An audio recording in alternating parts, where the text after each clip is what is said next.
umuruburi kubwatia nabo kurigirirwa na kiro muntu.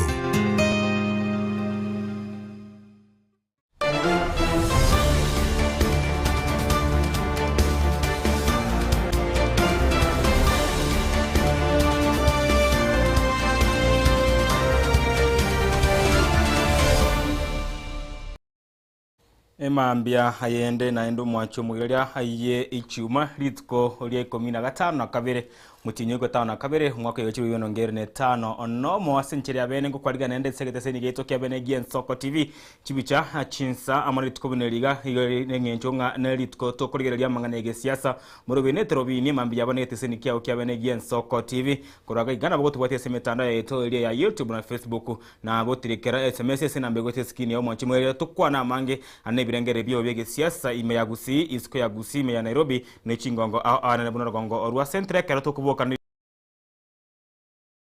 CP igekora ruyo kabiri mukonyi ibwo murayi bwensengo mukwandra Geoffrey Gadi Gashagwa bona kyo ekyama kyabwire kerego kiria kyobochoryo boke asense moye bunge ya Olkalau ime county ya Nyandarua yemega yumurwani bwe kyame kyo Douglas kama waweru akomosibia na komotige side bagane sana murwani bwe kerego kyo ogwetera se ticket iria ya UDA Samuel Mchina nanyeni go waweru niganya tachikura chiribu chimie chiribu 30 na isano chimie enye na 40 asebono murwani rio yagwange kabisa hoyo tuguneli bagane sana Samuel Mchina nigo hanyara chiribu chimia isano yose chiribu isano chimia enye na 50 5450 votes choka egento kyarekane koreta egange ngayege siasa sorgongo rwa centro heye maiga nonyene binte bingo korekana bigo korekana asenseme yol karoko rwa sengoro serikali tokarra chindagira chikwana nwagaria tokarra emeradi au chibara chikorosibwa tokarra matogo chesida chindani tokarra chistima chikobekwa tokarra abantu bakwegwe meito tokarra na chigasi cheri godense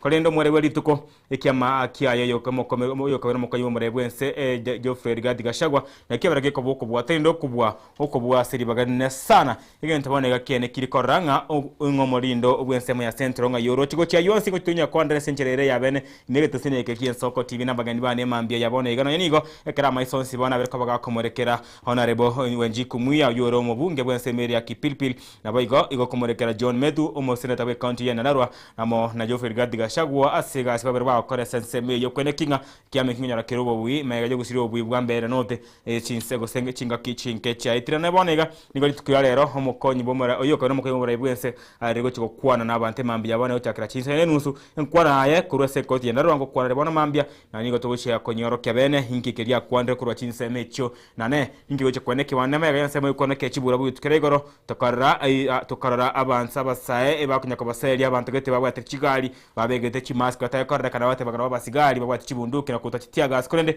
umwari bweri tuko ebotoburwe kaera botoro bokana naboigo nigo bonu tukache chikubarwa anomurembe wikema mbya bonega nanyani nigo ali tukoregoro kurasese ebungeri ya senate nigo babe tuko bakomorusia bene go seniga babunge abansemeria ODM egati ya babe tuko bakomwaka isiko emo senator we county ya Nairobi Edwin Sifuna ko ba omochief obose monyoro chief wipe ya sense ya senate yemega ya ansemo yende ejaba senator kurwese nsemeria ya ODM ko mwaka isiko nigo ni garetibwa no speaker Amason Kingi uyu no speaker abwe senate meyense ya Kenya ngati ya manga koreka ndino nigo igati ababunge bali barensemo yarinda mwana gose aba senator bali barensemo yarinda mwana incho mwacho murebezo gati na kwikebore bikaru ebyo gento chikubira ko chimotugalia gati anda manga ntoko kananya nigo Thomas Kwebange twero mwacho murya nigo omosayo yo amasereta Vincent Osiemo manyike mona mapunduzi yako chakobakago tugutwa na kwene wetu kalero chinsemo cha rugongo rwa gusime gusiro mabwaye ekero chiburabu cha negative sechiro ya Kiumbu iki angachi kibere chaitire mega yegalira sukudanti kumurutana kumutugutanse ese ngencho yechiburabu cha koro chibate kwa chikwene kibansemeri ya Kiumbu no ebono igandekane kubago ikiro nabarai au aimeyense ya Kenya kubatikane chiburaburu ekero eri kyombekeria kige siasa kene mwananchi bare gukora imiroberi yabo kurinde ko ikagalia bakagera ko bagusaganwa nabasaye abangi habo kenya babege tamba bwate chinungu chinsara amona namagena na igente kerito gusira kwa ya Vincent Osiemo mapinduzi uyoko byoko gutumoke tukirero asera wango rwaguse ase siasa chikagere ko bwatanse kiende giko mikuru enseme ya mega yo kurusibwe nkendu aritko ole goronga tiari amange to chikokwane mambi yabone go mwanche mwele Thomas Kwebanga asensemo ye tikosoli ko ikango kunere buna botambe ereira igabonere benenga abasubati baitobe timu yense ya Kenya mu piro ribwe nkoyo Harambee Starlets baikire yense ya France asamegerie wiki yemo kuruga bairukene kuri yense ya France ya masa yemo go ikaime ya Rabat umuchiyo go sense ya Morocco esebinano biria bya WAFCO ribasubati byo mwako yega bigo kigo cyaka kitariki 25 cyumoti yenyo yega go ikakitariki irengeje kitariki 15 go se kitariki chiko bikomina isano nemo ochomoti nyogo cha August egento ke gose muchigo chikwirege kange kimoti nyo moiga na nigo bone timu yeto ya Harambee Starlets inse ya abasuba gosense ya mokocha egiata Beldino Demba ebekira se group ya makweli group ebwate club giye timu yense ya Morocco abarabarige muchigo soli yecho ndobwate Senegal amona Algeria se Harambee Starlets egotigo chake go soli ntanga kabisa go opening match chitariki emerongebere na isano nemo ime ya Morocco egati ya benyeji Morocco ekagere ko bego soli nkonki ndage komi honsi kiande gotokwenelia abagosori baito oba Harambee Starlets bakora nabagosori giata buno mo captain Mwanalima Adam tobata bagosori bande buno mo goalkeeper Nedi Kundu liye na woli ojo kugirgo kigo cha kimeye goalkeeper nabo igonto bwate buna abagosori bande buna rona nyanya nyabuto mogosori Kenya Police Bullets korongo rwagusino are gari ya France Marion Sarenge urangire sentune ntangani kabisa uchikosori timu yense ya Kenya yabasubati balibare abanene nabo igonto bwate Violet Najara nabagosori bande buna babo si Rinse Yusris abonsi bago goseli timu ya Harambee Stars yotokona lyama yakenda gekomi Thomas Kwebanga litkolie chumapiri litukama tukabere ko situ kiri ko kurubono nige kimeno kie final ya World Cup no kyo chikosalibwa ime yense ya USA ime ya New Jersey igari ime ya New York hase egimino nikigere ko beko musana gati ya Argentina amo one timu ya Spain ne Lionel Messi gose ya mili ya mali hayonsi hina litkulie chumapiri bo tukokorende se bone Etorobini ya chakire senchirere ya bene nigonkoro kwa Daniel Omwaga na yare motwe na rankwanengene tie mambi ya bono iga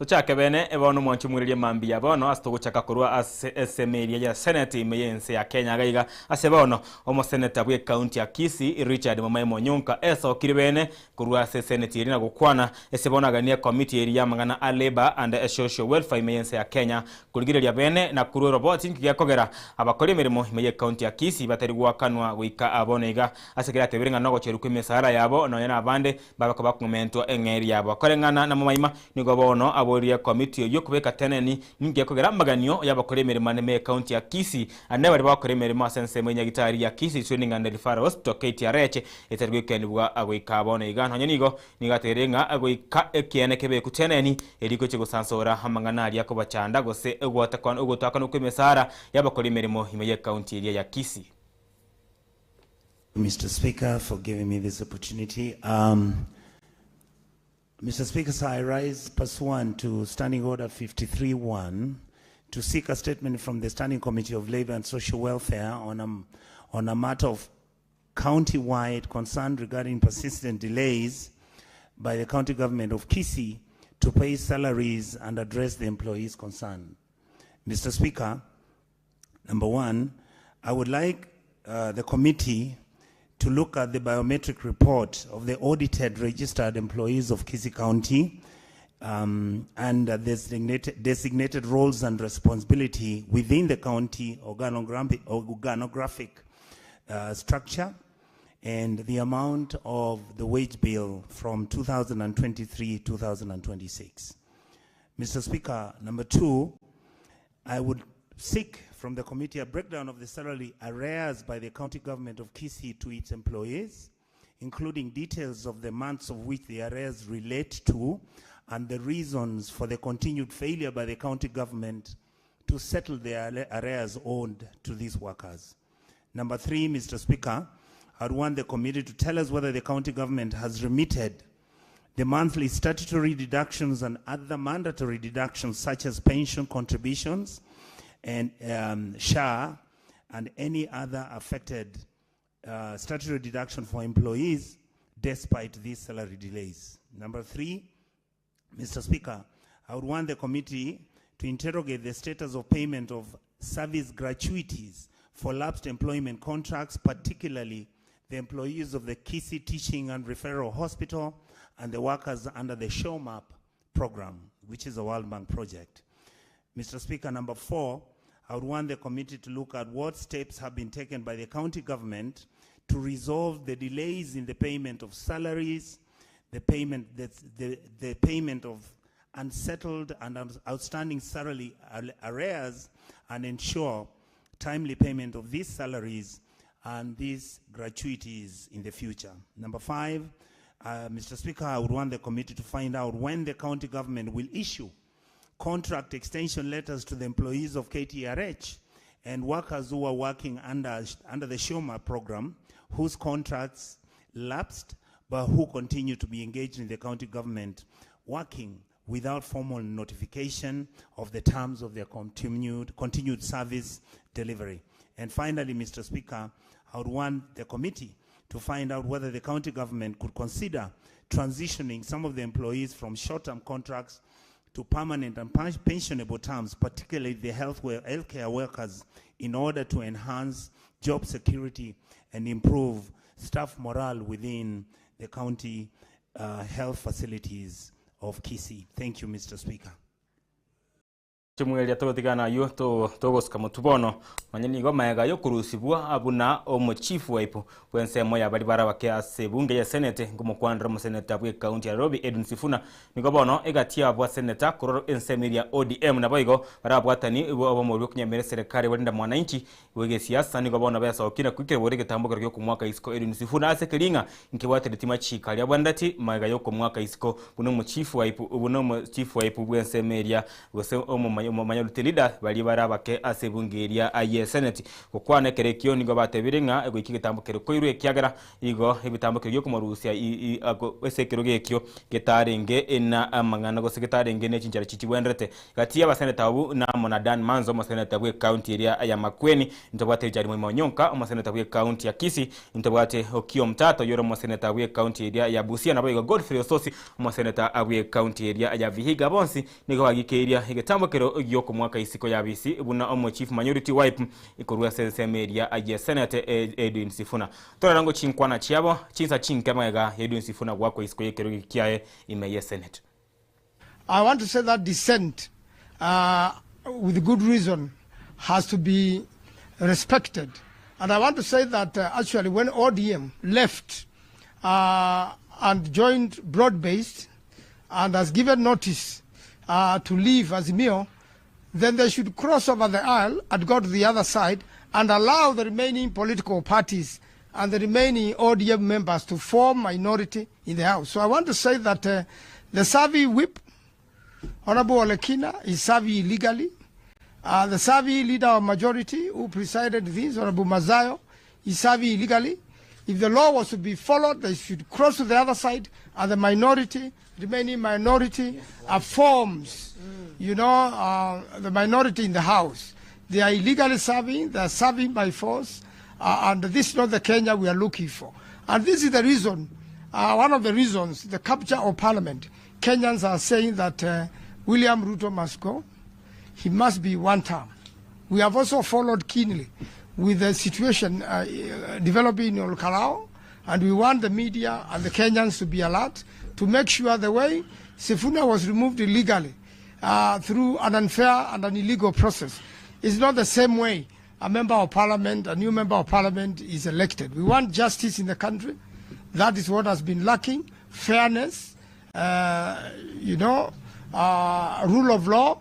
And these are the reasons Kenyans are saying William Ruto must go. Once again, I want to stand with my fellow senators and say that I was shocked to see a meeting being called at 7:30, a PG meeting being called at 7:30. And I wrote on the same platform and asked, what is the urgency about the meeting? Why can't we do it tomorrow with enough notice for every member of Azimio to be around to come and hear what you are coming to tell us? And I remember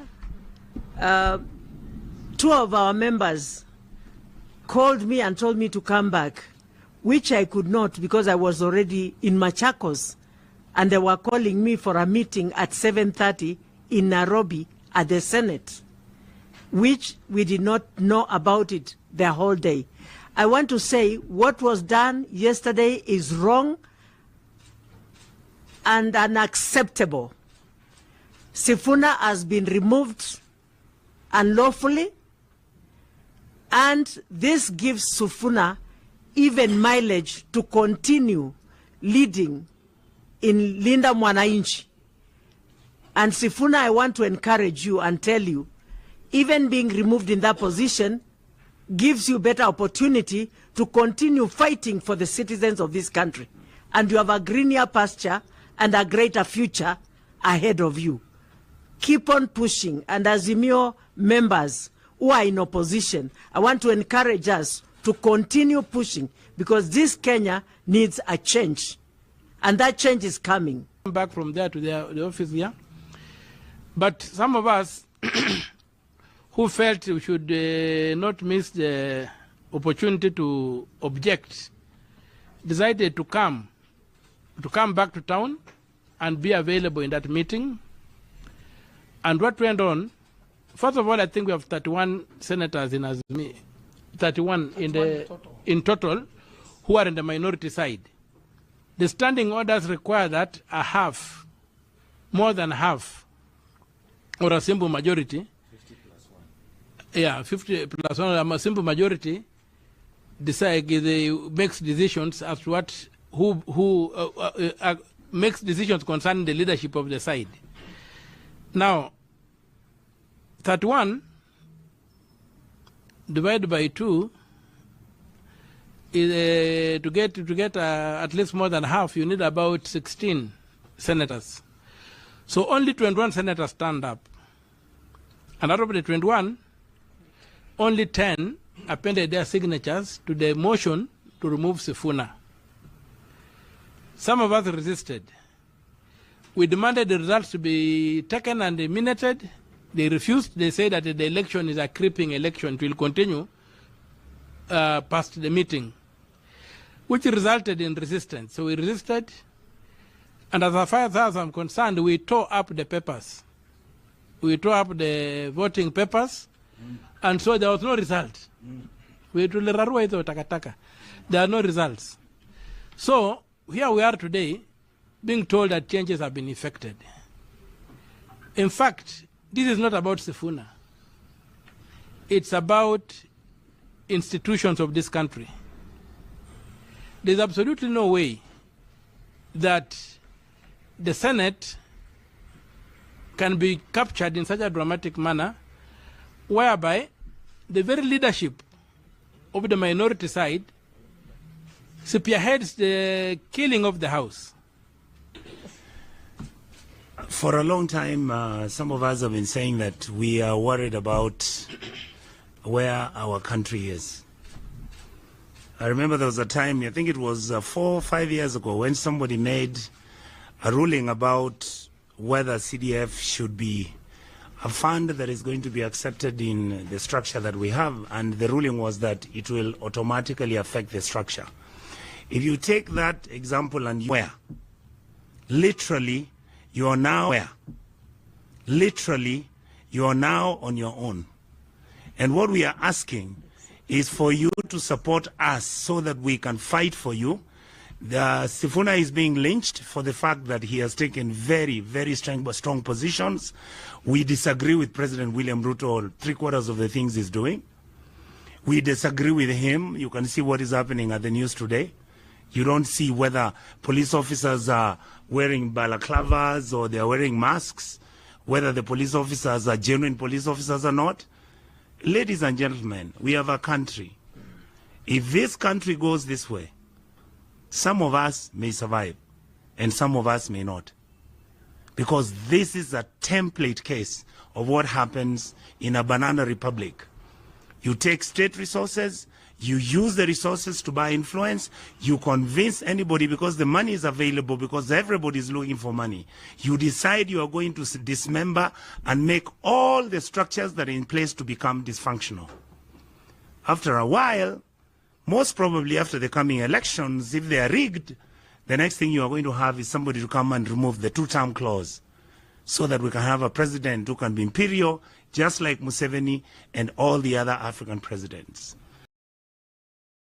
Mwanchu magirelia na bachibura buru cha negativu osene bachikura cha koru na cha rali bukura sensemo yebunge ya Olkalau imaye county ya Narwa hono nigo omukonyi w'umurai oyo kabera omukonyi wa remense ya Kenya Geoffrey Gadi gashagwa na boigo oromurai weke makeria agia ADCP igesa okina kwikire buru chibura buru na boigo ko beko banyimba abange chinga cha bakibikura na boigo na abandi baro kanitego so na kubaturubania abakichikura bali baro bekanitego se bali babegete chiraini wakachikura aritko byigoro korengana anagashagwa ningamo chiri omurai wense William Ruto asokonya kobeko bwaba chiasa abantu ba Mount Kenya na batebanga ekyotego tegwancha korekana nigo nyini ga bayire byara tia baraya n'abachumbe bali bautumeka wabeno murai bwense bari oserongo na sarire ira yo gukobaka isiko yabisi busibe chikura cyo mwako ogo cyagashagwa nigo hatebirenga ogotumeka wabe kwabasaye negento gekoreto ubwo bana ne busibe chikura cyine cyo mwako ogo cha. Good people for coming. I've called this press conference to address the very sad situation in Olkalau, where President William Ruto has ordered a massacre on the Kikuyu people in Olkalau in a futile attempt to force them to elect a UDA candidate. When the IG announced that he would deploy 2,000 police officers in Olkalau, I wrote to him and I told him I had information that there were sinister motives. I did inform the IG that he has lost the control of the National Police Service, and that deployment has been done by Kipchumba Murkomen, Raymond Omolo, under the instructions of President William Ruto. I did inform the IG Douglas Kaja that rogue police officers operating under members of parliament had been dispatched to Olkalau to cause mayhem. There are three groups of rogue police officers. One is under Eric Wamumbi and his wife Betty Maina, is called Nairobi Sierra. Another one is under Dennis Itumbe, and another rogue 40 officers under Charles Karondo of the Communication Authority. The IG admittedly has deployed 16 police officers in every polling station, and voting has been going on very peacefully. Up to now, 54% of the population has cast their votes. The people have been very peaceful and there has been no problem. At around 12 noon, the UDA people realize that they have lost the election, where our candidate is leading with almost 95% of the votes that have been cast. And that is when now they decided to execute Plan B, which has been authorized by President William Ruto, to cause chaos and mayhem, attack polling stations, chase away all the agents, beat up the election officials, chase away the observers, and exchange the votes with the marked ballot papers. As we speak, Munyeki Primary School has been attacked, Huruma Primary School has been attacked, AC Primary School, the biggest polling station, has been attacked, Nyakiambi Polling Station, Gorika and Mumbi. Luckily, the people of Olkalau, the true sons and daughters of the Mau Mau, have repulsed these policemen with guns. And I really want to thank our gallant young people of Olkalau for refusing to give in to violence. This gang has retreated to Royal Garden Hotel in Olkalau. That is where they are meeting currently. The three killer squads, and they are under the control of the following members of parliament. And we are ashamed they are people from this region who are brutalizing their own community under the instructions of William Ruto. The Honorable Sabina Chege, the Honorable Kawanjiku Njuguna of Kiamba, Eric Wamumbi, Betty Maina, and the women rep for Kiambu Wamuraba. The MP for Nakuru East, Honorable Gekaria has been organizing goons, and all the goons that are in Olokalao have come from Nakuru, and they are using Molin luxury shuttle. I want to apologize. Earlier on when I spoke to a media station, I said it's Molo Line. I want to give unreserved apology to Molo Line because they are not the ones. It's Molin luxury shuttle. This is the team of public transport that has given out their vehicles to take goons to Olokalao to kill the people of Olokalao. This is unacceptable and you'll be punished.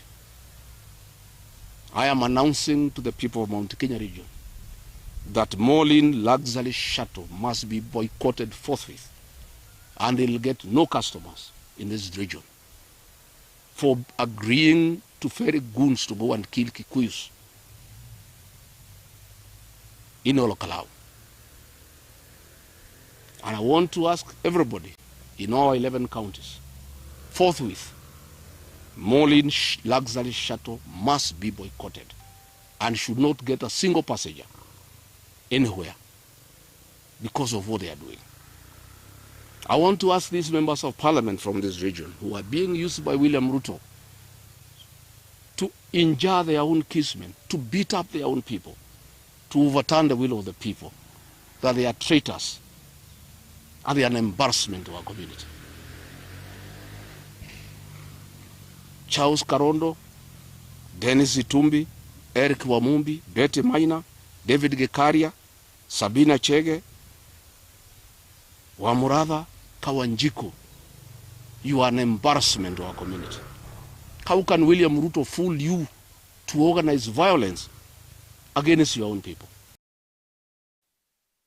Mwancho mugeria chiapto gide kemeronge tato na ibere igore chinsenye chia wana mambia chera ya bene mwancho mugeria buno togo chia go korera go seto go chi korre ntunde ntangan kabisa ya mangana ya ga ndrete na bone ga togo chi go so ntunda ya kabere seto go chi nyaraba ngani bane me studio mambia bone ga ngo komo kwandra engineer James Masese mokwa uhibe kubunya masibu ayo so ko gikiro kyo senator ime county ya ya Nairobi ngo swari mega mucho kwanere ya masaya mona boko tamaburi aho mubori inkiki agerere atikuburi kyo senator na niki ara kore kelia abande batarakora dikone kimero berie county ngo bayeko yekera nane me county ya Nairobi asabe kubunya masibu aye ko gikiro kyo engineer James Masese no ari mega ga ngo swari kekere mutu tochikwa to kwanere nabo ko tochikwa nere Isrom Babu engineer nere huyinere ko gikero kelia akyo senator ko rose county ya Kisii na ere hasawo chokwana mangana mangi nabo ko tochikwa mangana ge siasa ga ndrete andabo chero ke me Olokalao tochikwa mangana ayo korara eiba ogete bigos kana ase amangana yichikura ne binto binde ayuno siati amangana tochikwa nere ko to kere to kuma sini to kana tochikwa so sentunda ya kabere tochikwa nyora engineer James Masese mo kona wego engineer Isrom Babu bonsi to kwane amangana ege siasa Etorobini ni ga ndrete to masegos ko mwancho moirelia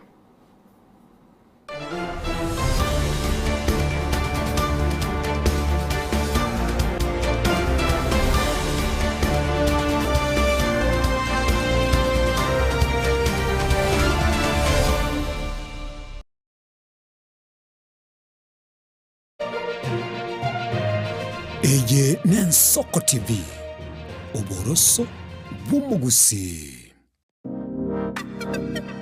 Magega ya televishoni ya Ensoko gwikasero yawo kwanyori ribaga ligi yaliyokuralia asegete sena mbeyemo imena isiko yeliroba liyagusi onye kubwa tokuralia bokwenyolia ogokwa gose okubonchuria bono na bokonyori bagari ya bene liyokuralia asegete seneke asoliguri liyakibusani tolikere gose twakere simigwitire namba yaito yobonchuria 0788666662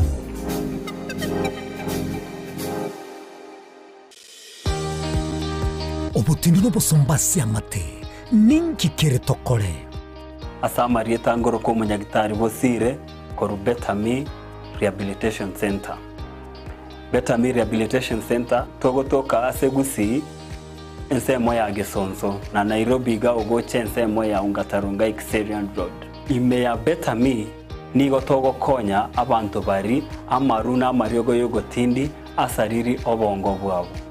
Togo konya abantu buna umwanafunzi orenge kwende university ongere gutumia maruna mariogo yo gutindia mosariri wono yaikire kewango guikaru aligo kwanya oro yonde orenge kwende kanisa utigire onge yakonywa mariogo yo gutindi na maru abasari erio twabaretaga betami twabarwali erinde obugima bwabo bwirane gochaso obugima bwe Christmas number 0706380913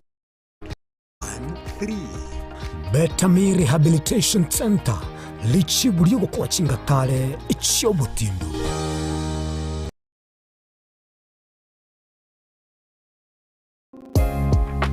abakoro bagateba baba n'umuya ondereire kwana magiga boronge na ngobo chimarira ukunogotogia baba asobolerio buya arure guchaso mwana oya abakoro bagateba iga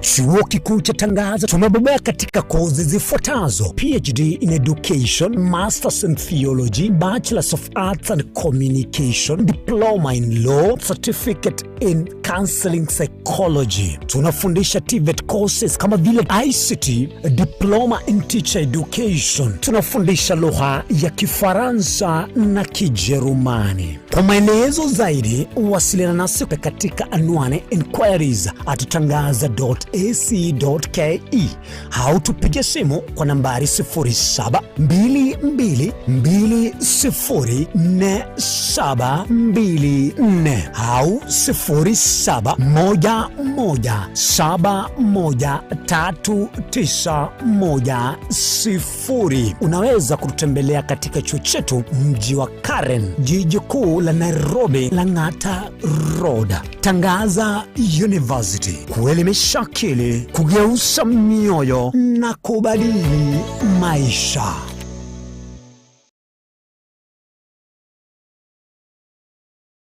Ine asama kia ya mbireo seino mbireo asama tuko amaega obugima bwakirari tuko bwomogusi nigo bware gosirwa noboremi rikomera riburga risamora byonsi asekerenga yokobeka ase ekiage ekemo ningi keire ribaga rikiage asinka yomogusi nobonchereria noborokia nobonyanyimbo gose nobwagachi somoroberio wikiage kyomogusi nobe gokumerana na inche Frida Kerbo kera ritkoria ijuma chinsa ibere chamugoroba astogo sanga nomugusi kurwa chingongo elio kumanya naki bakonyorera engere yabo ya kera ritko tomocha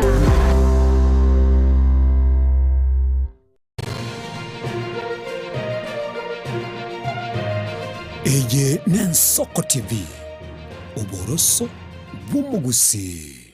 Onye kubwata libolyo obosemya gusekero kende gyonsiguro y'emirobiri yaitu y'Ensoko TV twakeresimi ase namba 0788666663 gose tulikiriri nuko ry'email ensokotv.ke@gmail.com. Boigo nabugo tutarira service ite gutuka samagacho hazina towers egoroba ya 5 asumucyo munene Nairobi. Ensoko TV, uboroso w'umugusi.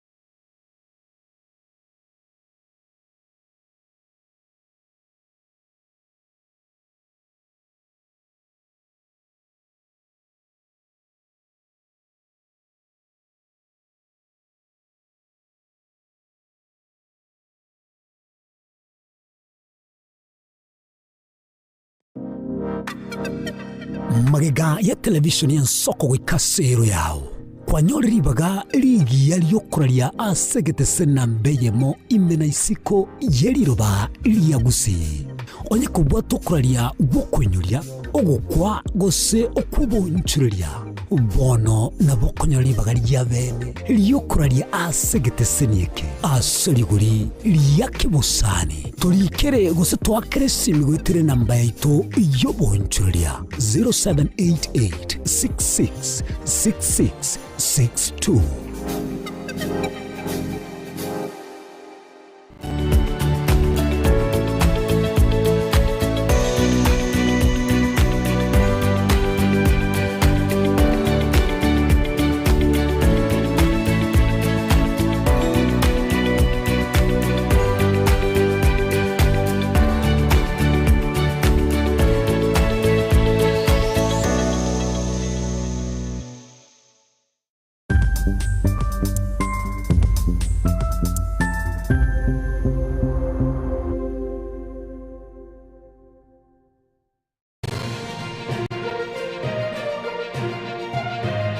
Eye n'Ensoko TV uboroso bw'umugusi.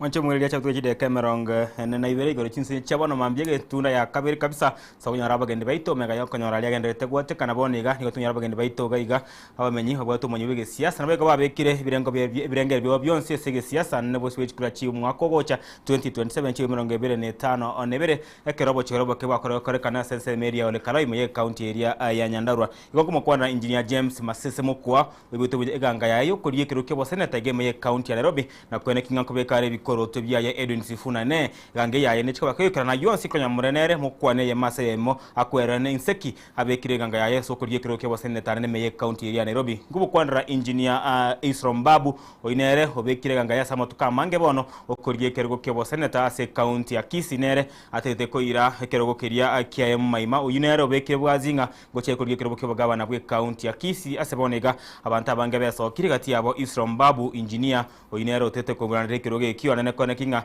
gochiara gokorera abantu abagusi amagendero ne sokoranga oversight ye ngo kore kanere senchede bya na goikirania amagendero ase county ya Kisi county yagendere komuruka mona ne bosibi sikora chini cyo mwako gocha anene ke daktari Fred Okengo Matianyi agenderete kotakora ndane kiama kiaye gya Jubilee kiare kantoka robe sana ase ensemeria ya centro anene sobochoro bokebolia bo olkalau obwera himambia ya arero karibu sana.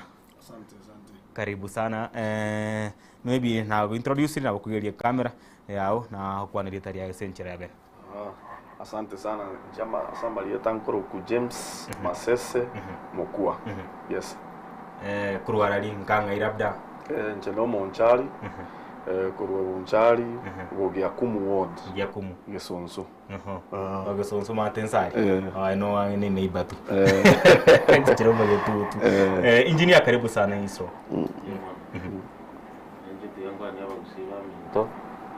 Abakenya wanze asibabeta mbabori bwakire bya Samaria tanengoro kwa engineer Isrom Bab seitombo getutu sense ward bya mono Getutu ya not kitutu chache not sensiere not bya mono kabisa to watu monchari getutu getutu na ino mo engineer taibo civil and structural.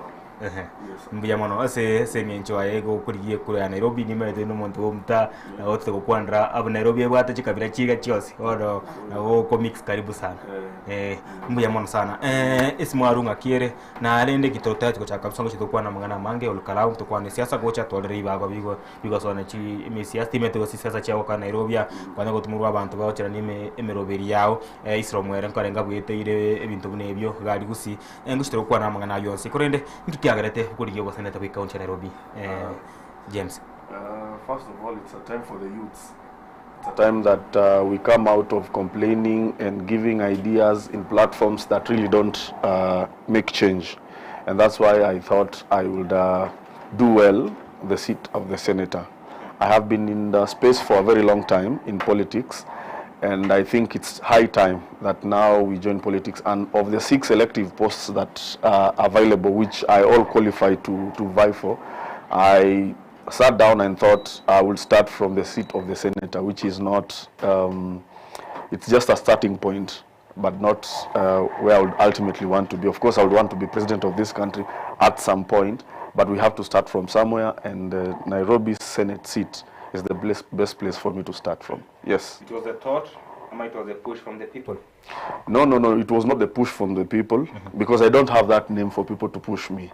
It is something that I have sat down myself, introspected, looked at what it takes to be the senator for Nairobi, and I have full conviction that I can be the senator for Nairobi.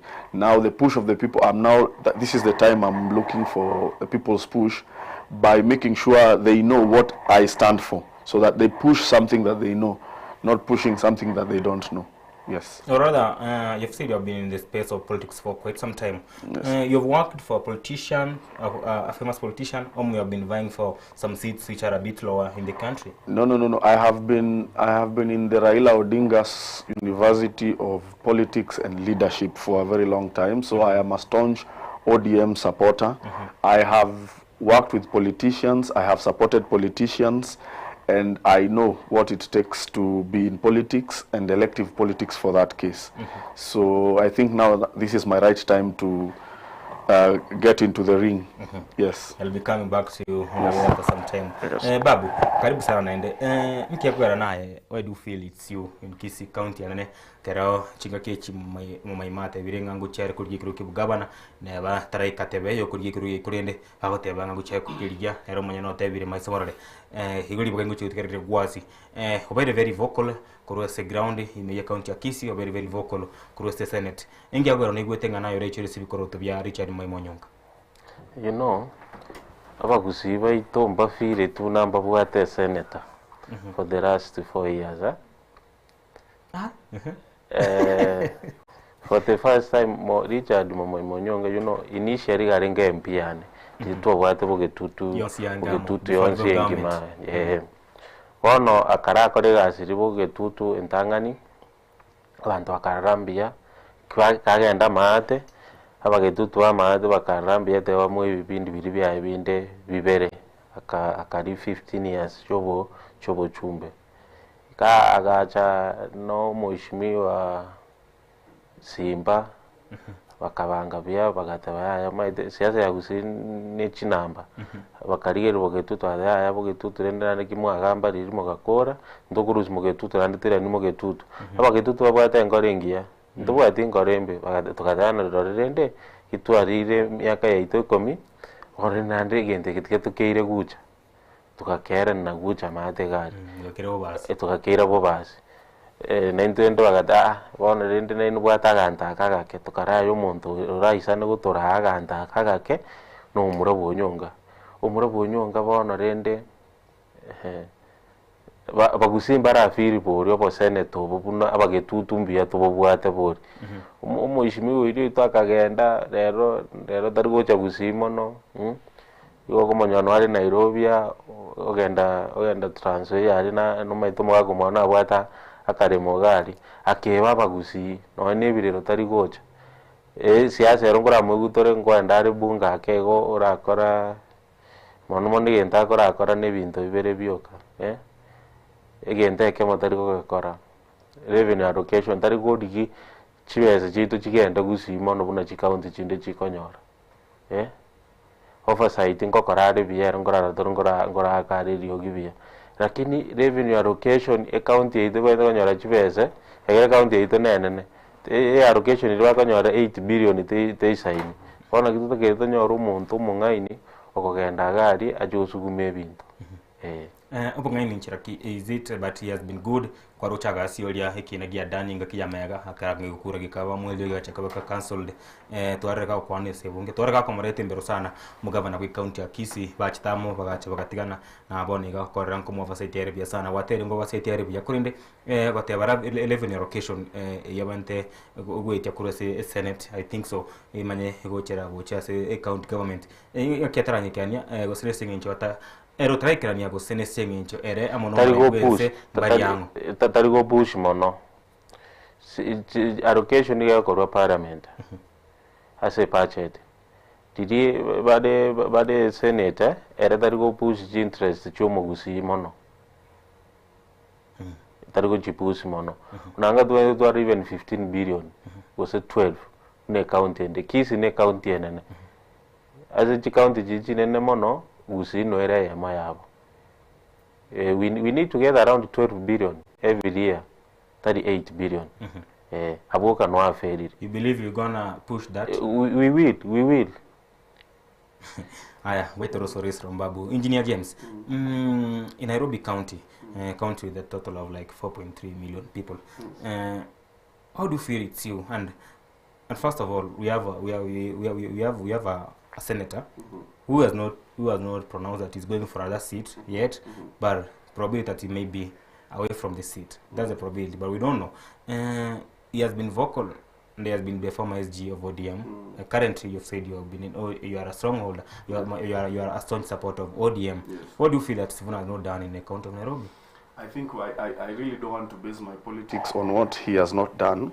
I want to say he's been good, but I can be better than him. That's what I believe, because it's a battle of the minds, not a battle of bringing him down so that I get up. We can all be up, and the people of Nairobi will decide.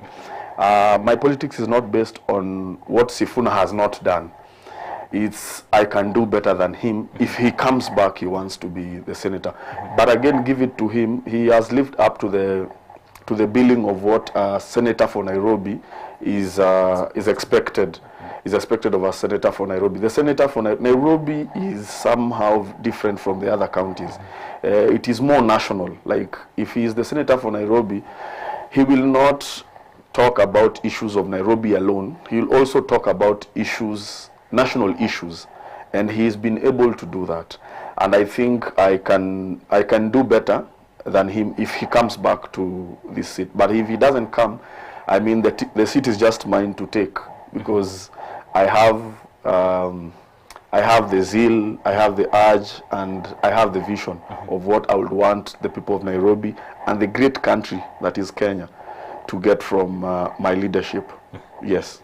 Sifuna has been undergoing wrangles between the ODM party, which is the Langos until now, with two separated points on political groups now.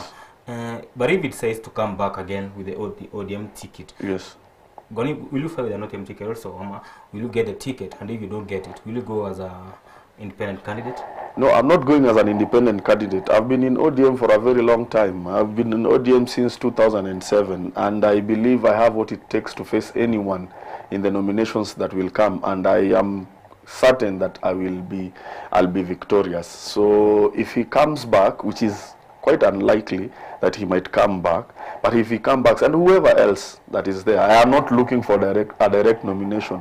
If it comes, well and good, but if there are people who still feel they can run on an ODM ticket for the Senate of Nairobi, I am free. I am welcoming them. Let's come meet at the ballot. If I am defeated in a free, fair, verifiable nomination, I will support whoever will have been elected to vie on our ticket. Yes. Secondly, ODM is divided. We have ODM in the government, and we have ODM also with the government, which is really castrating the government. In which side are you gonna be? No, ODM is not divided. ODM is yes. No. ODM is not divided. Where is Sifuna? ODM is one. Where is Orengo? That's fine. I want to explain. ODM is one that has people with divergent opinions. So ODM is still one. So ODM is still one under the leadership of the party leader, Daktari Oburu Oginga. Then we can fairly say that there are voices within ODM who think otherwise about where ODM stands today. But that is not to mean that we have two ODMs. No, ODM is one. And as a party, we have taken a stand. It might not be okay with everyone, but the party has taken a stand.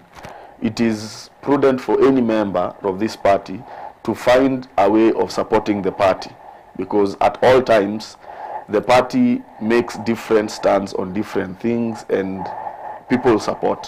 So we only have one ODM with people having divergent views. You think it's going to suffer with the wrangles affecting it? Which wrangles? The last one was Sifuna being the Secretary General of ODM, which now even he himself has accepted that he is now former SG. And I want to tell you that Sifuna is not a bad person, but Sifuna looked good in a Real Madrid jersey than a Barcelona jersey. Right? So if he's good in a Real Madrid jersey, it is only proven that Real Madrid signs him. That doesn't mean that he's not a good player. But now here at ODM, we are putting on Barcelona jerseys. In short, you mean that Sifuna has moved out of ODM because he has been signed by some other team? Yes. You know, he was speaking like Real Madrid, walking like Real Madrid, laughing like Real Madrid. It is only good that he joins Real Madrid because ODM has to move on. Yes. Mheshimiwa Engineer James will be coming back. We'll be talking more about Nairobi County and what you think we'll do in oversighting grounds so that you can make the success of Nairobi County, which is a metropolitan and it's facing a lot of issues, fire issues in the markets, Etorobini issues, darkness, water and everything. It's really becoming chaotic in Nairobi. Maybe you can bring some changes, and how can you work with the governor of that time after that is 2027.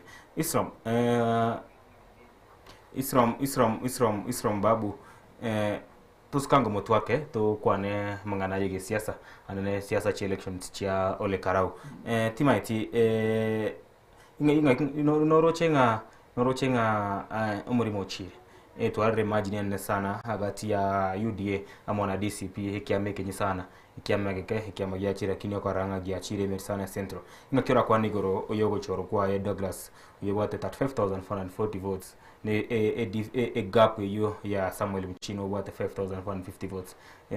Is the mountain gone? Kimurimo chi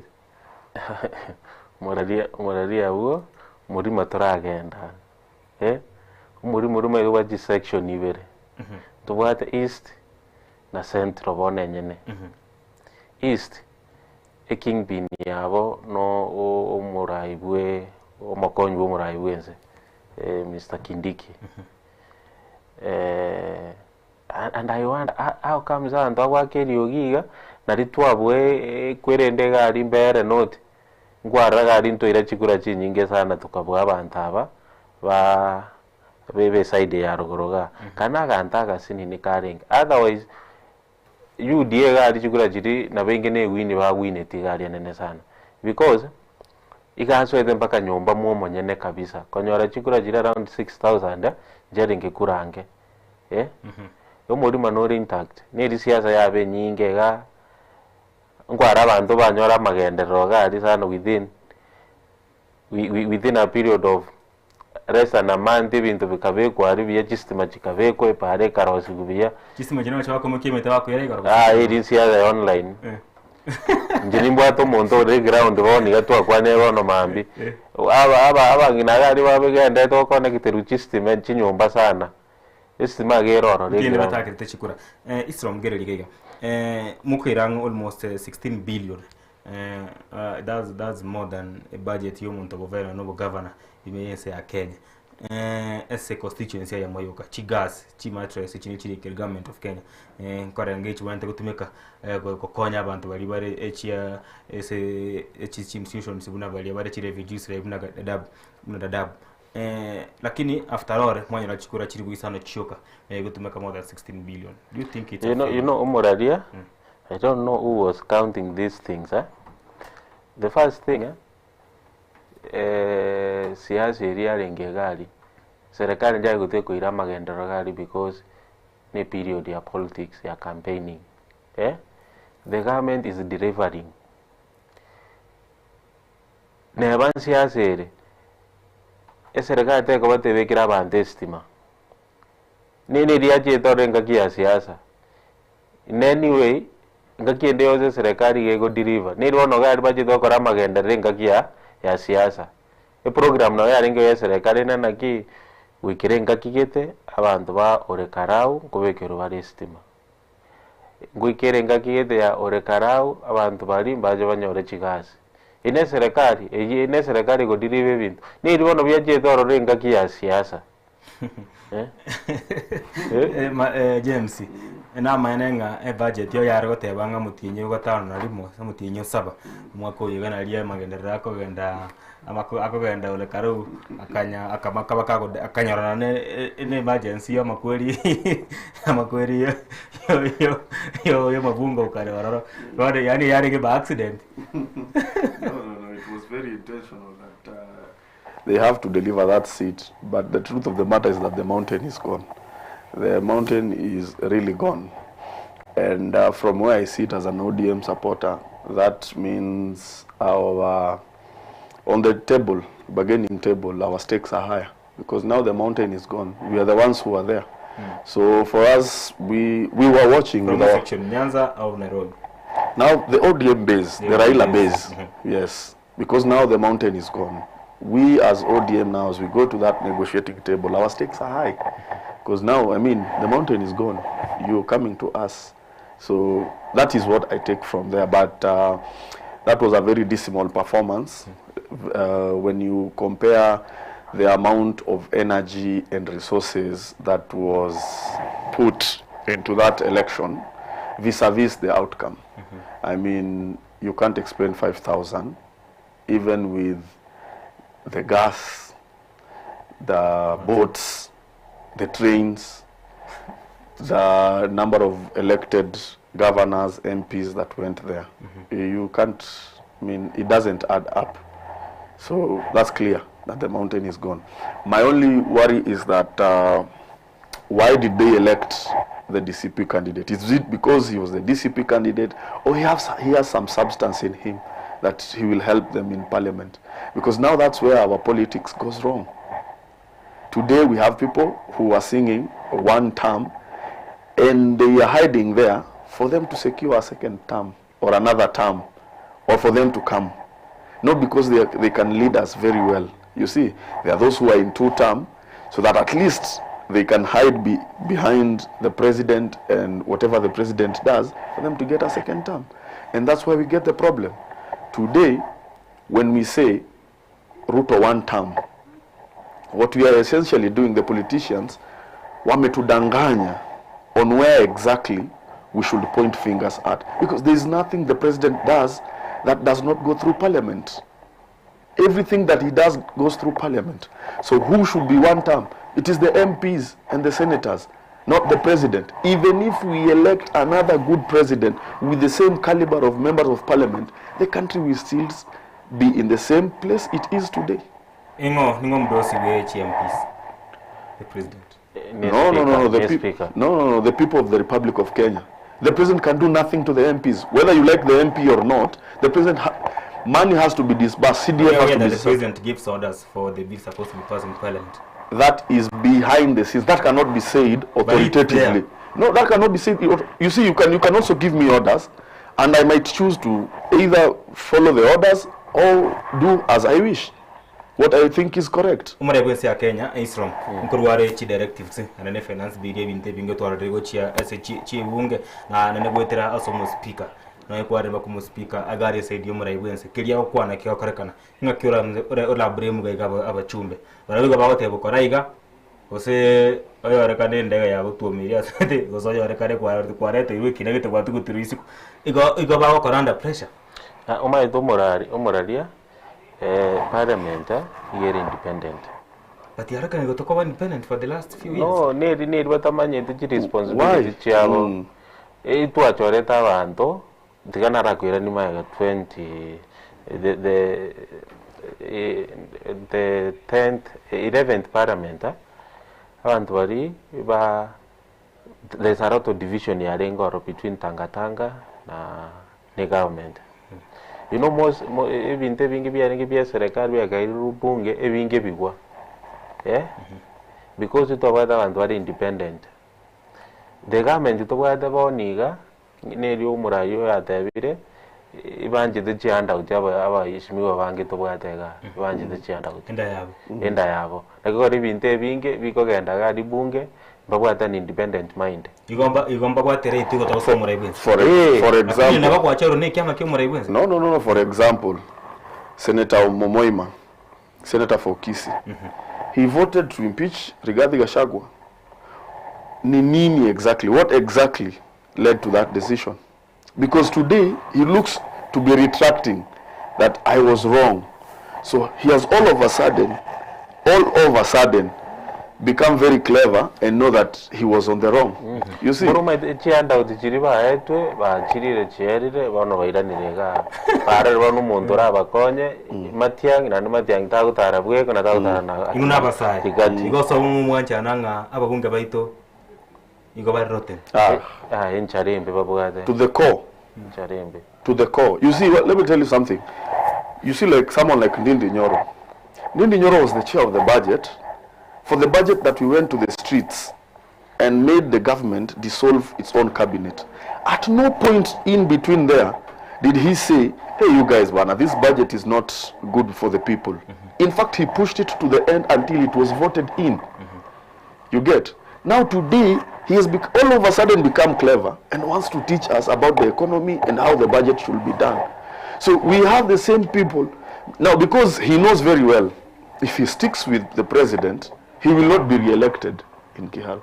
So he has started playing some games for re-election, not because there is substance that he is coming back to parliament to bring. He will be the same person. Ruto is elected for the second term. He is elected as MP for Kiharu, for Kiharu for another term. Watakutana tena, kazi iendelee. So today, this is just plastic, kukosana ya plastic too. Yes. Intebi, omorali intebi, no nyikurusi yeito, kintu kikiana kwenda bunge, omuswado ende bunge, uze the government, the agenda of the government, batagete gento, oigu nambaya chianda utinchia chete bunge. Anonde muishimiwa ki ona nagutamege nteki. Boni gabaracha kutora independent mind because election mambi endega and every region netake nebwate kingpin. Bono lazima babwate a kingpin from their region. Tocho kurense mejo to chako so James engineer. Yubiri yabwate chikurerenge imyeyemo. Ange 100 votes. Imyeyemo 198 votes. Siyare konyora chiriwu. What do you feel about its strength? Na nene Sorobangorwa Mountain. Yeah, cool. Jubilee is dead. Jubilee is dead. And my fellow leaders from Kisii who are supporting Dr. Fred Matiang'i, they really don't want anything good for Dr. Fred Matiang'i. They only want to be re-elected or get elected for their seats. And they know that. Because where is Fred Matiang'i's support coming from for him to be president? Where exactly? Where exactly? Because you cannot say Kisii and Nyamira would propel Matiang'i to put up a very strong opposition to William Ruto. So Matiang'i's stronghold presumably was from Central. But Olkalao has shown us different. That in Central, they want to listen to Rigathi Gachagua. They are not listening to Uhuru Kenyatta. Because essentially, Jubilee is Uhuru Kenyatta. The party leader for Jubilee is Uhuru Kenyatta. Okengo Matiang'i is just the deputy party leader. So they are misusing and abusing Matiang'i for their own selfish gains. And people like us who sit here and are a bit exposed, we know and we can see them. But you see, they can be able to hoodwink the unsuspecting Kenyans and Kisiis to think that they have anything important for Dr. Fred Matiang'i. Yes, so Jubilee, it's dead. In the mountain. In the mountain. Gusii is debatable. Gusii is debatable because UDA is there, ODM is there. So Jubilee, in Kisii, he does not enjoy the outright support of Kisii. You know, like we can say Rigathi is enjoying in Central or Kalonzo is enjoying in Ukambani. We cannot say the same of Daktari.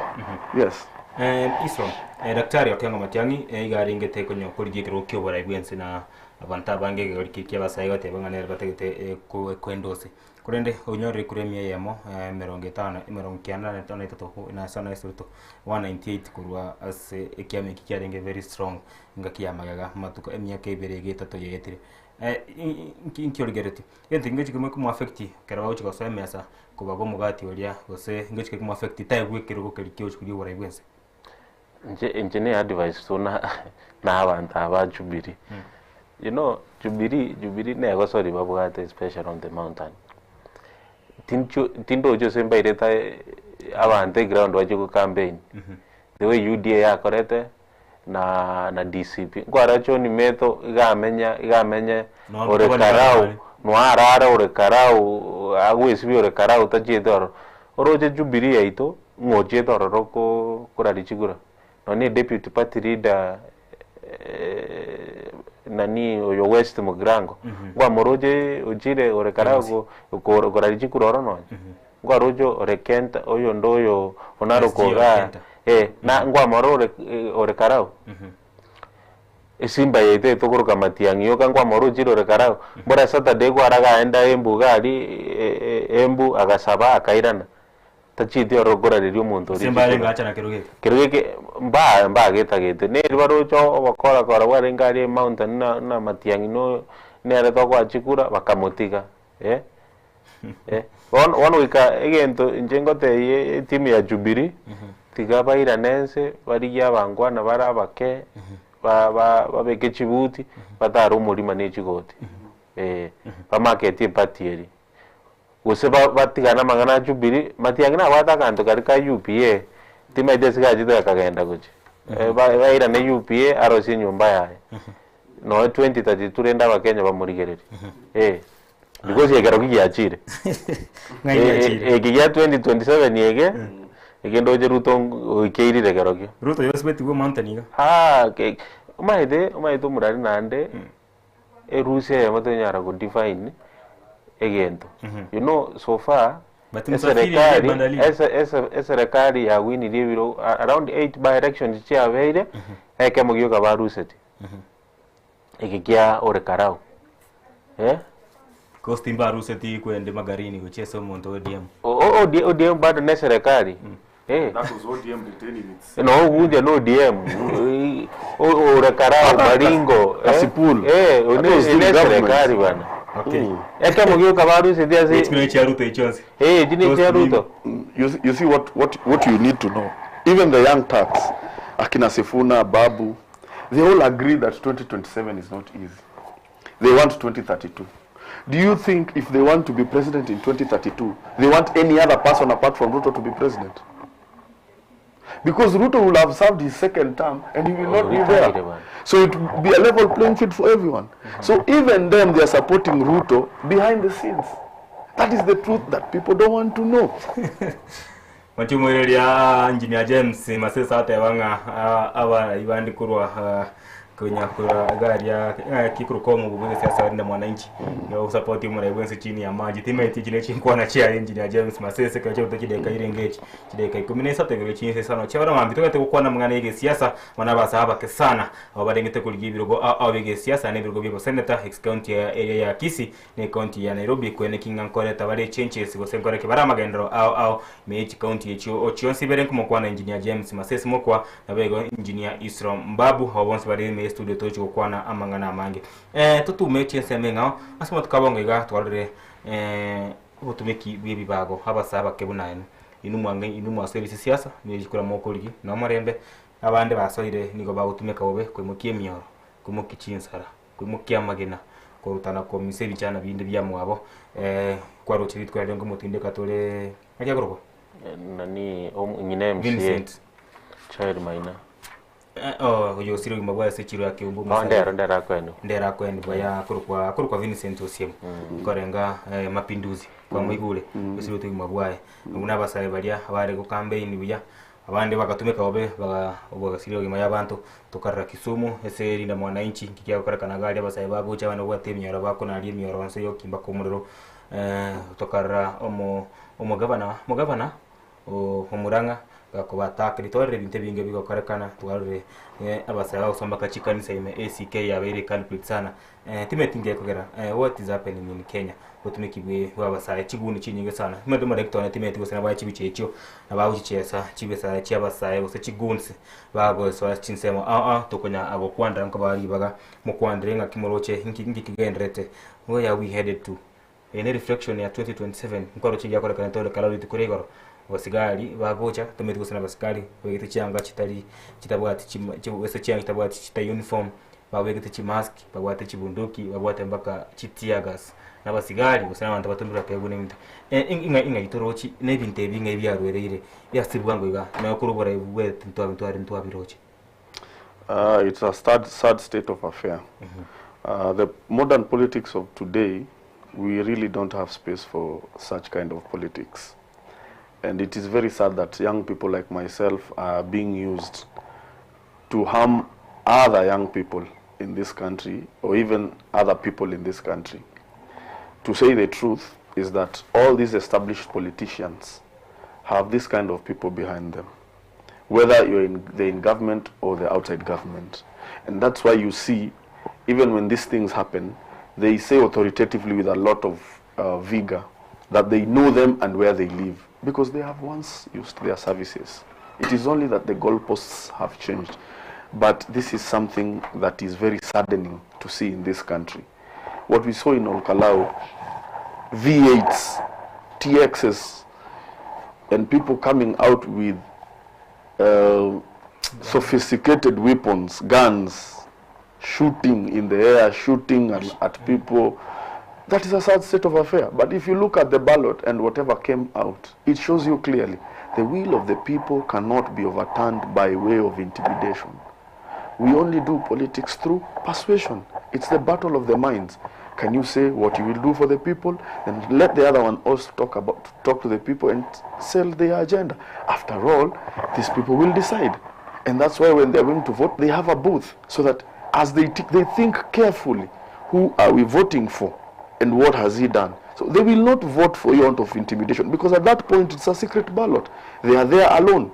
So if the only thing they can remember of you as they tick this ballot is the goons that you brought to destroy someone else's meeting, they will not vote for you. In fact, as a result, the person you uliharibu mkutano yake will get sympathy votes. Maybe na nyambali wakichukura penseme. You see, they are being ferried from other places. Kama kuna wale niliona wameshikwa 4 5, wanasema wao si wa area, walipigiwa simu kuna kazi. Kazi ni gani? Kazi ni ya kuchukua panga, kuchukua mipini na kuenda kupiga watu ambao wanataka kupiga kura tu. Ni makosa sana. I think serikali inafaa iangalie sana.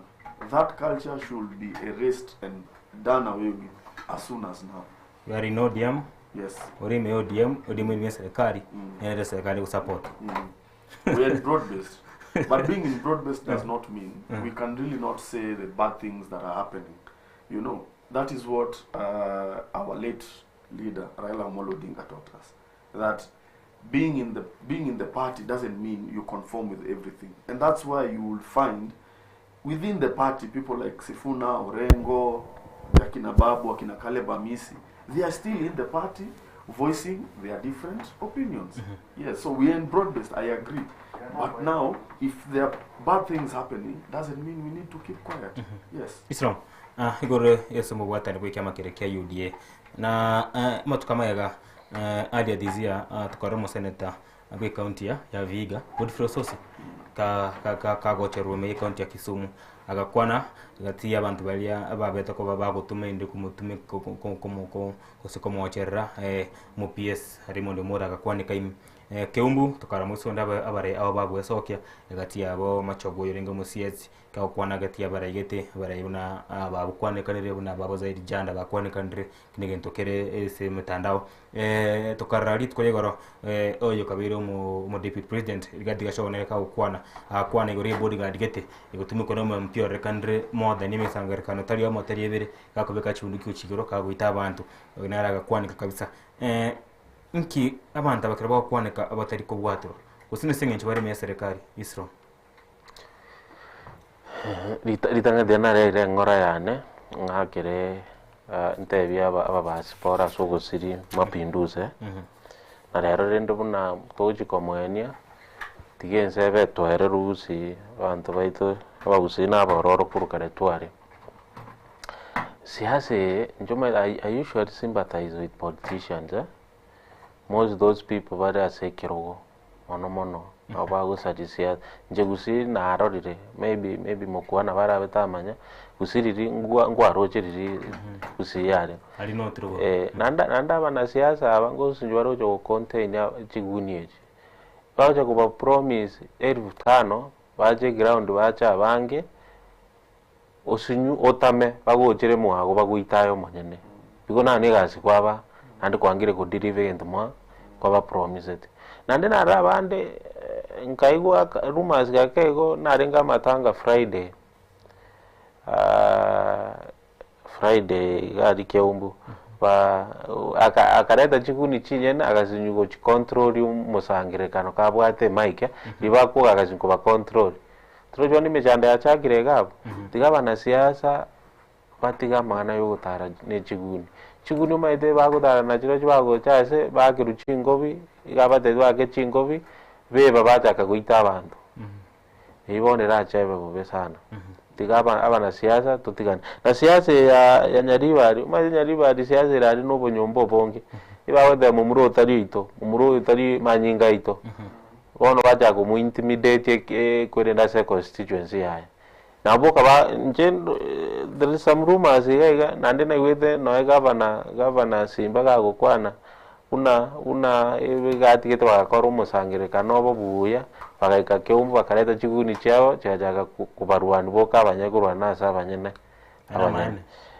tere chiguni no for sympathy votes na bokoreta chiguni uko batabona anda abanchaite tigabarwa uri ndaro kanomobe tata angusi ankenya kaibono dani omenye da kwa minore nge ekora kuri yake umbu ego aringe ego be parente wa bonyene na aba kwane karende na bari babwate turende not really that yake umbu but I agree with him that politicians will organize for themselves to be beaten to ara bana babu ya kudakiaro yes we have seen the other day there's an MCA from Tawala who was arrested with in possession of a firearm that is not licensed and is a staunch supporter of DCP.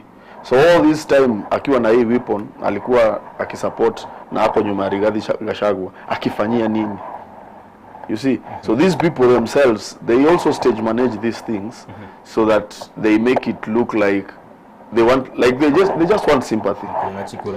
Nandi keumbu abanyaribari tiga abanyaribari bo kabe bange nyumba yabo umuntu taruisi gaje ko bangira abate umuntu mubwata atarimo gusi kwani kara bamwagirize chikuramba maito tarimo muromo gusi tiga batigo mwishimiwa chanda kore gazi yae akore 2027 abanyaribari ke baramwagire chikura warandi good batamwagire chikura barachore neroyo abanyaribari tebaye kuribaga yogochora abarayi babo ntoruisi kodojuja chikura chanyaribari Isrom amon engineer James amon engineer Isrom umuntu yabo yukarombo ataba engineer bo kanende bonse bakori yogo senator clipunkere ntete tulgereria kia o CS bwa magani borendi boime Onesimus Kipchumba murkomen kago kwana tete murungi bengeri bene gori enkwana yaya anene igoro yechukura chiri chaole karau na nigoro yoborendi bwense ya Kenya na anene bosi bwechukura chini na cyo mwakobo chama director anene bagonje sire clip ekyambe kereri yogi linde monyaka moge keigwa tumanya gukwana ine ngai borendi bwense ya Kenya bwetenini. These allegations of some other persons who are causing havoc in the Olkalau must be investigated thoroughly, and anyone who is culpable must be arrested, regardless of their what they were doing and who deployed them to Olkalau. Whether they were deployed by the Inspector General and they went and misbehaved, they must be dealt with and dealt with finality.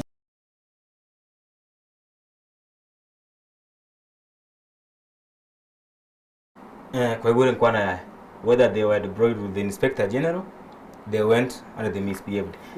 One, nabwate dianga monti ketumeta abantu bali gali.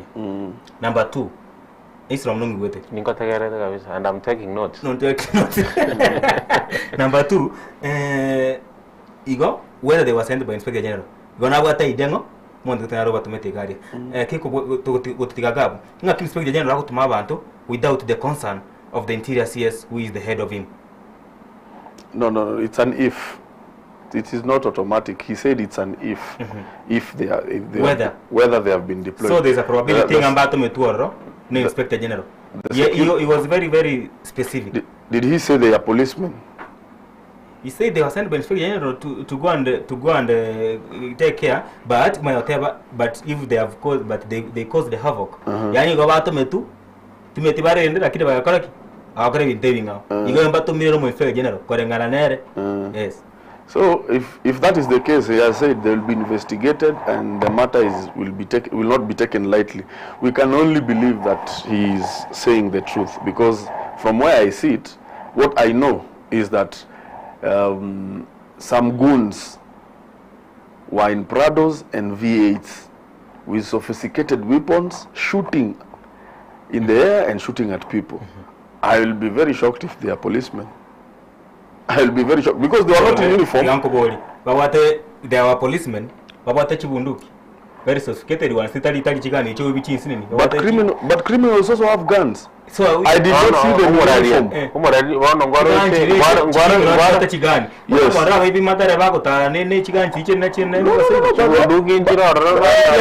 But the other day, tear gas are even in the hands of civilians. The other day you saw at a Westlands in a restaurant.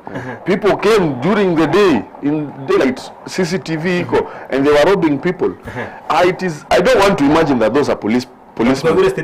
Yes. I have heard it, but the investigation part is still there. He said there will be investigated. But if they are that is very absurd. You know, for me, is the CS trying to accept that they were sent by someone? Yeah, I agree. Because first, you got to Inspector General. And Inspector General is usually giving orders to juniors. So meaning maybe apa sigari mpa misbehave digari. Lakini nakyo muraya tabire let's wait tukanye investigation yakoru.